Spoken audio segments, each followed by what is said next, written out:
Is your Wi-Fi not working on your Apple TV? Here's your quick fix. First, you're going to want to try to just restart the system.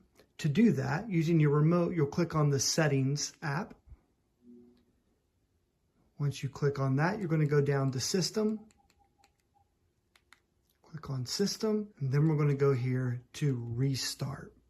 When you click on Restart, this will restart your Apple TV, and hopefully that helps. Now, if you've restarted your system and it's still not working properly, there's one other thing we can do. I'm going to go back to the settings.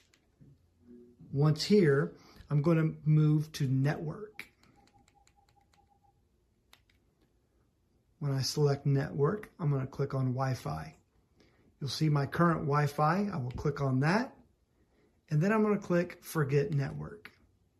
And this is going to remove that Wi-Fi from this device. Then I'm simply going to click back on Wi-Fi. I'm going to select my current Wi-Fi. I'll enter the password, I'll reconnect, and this should solve the problem. I hope you found this video helpful. If it was, give us a thumbs up.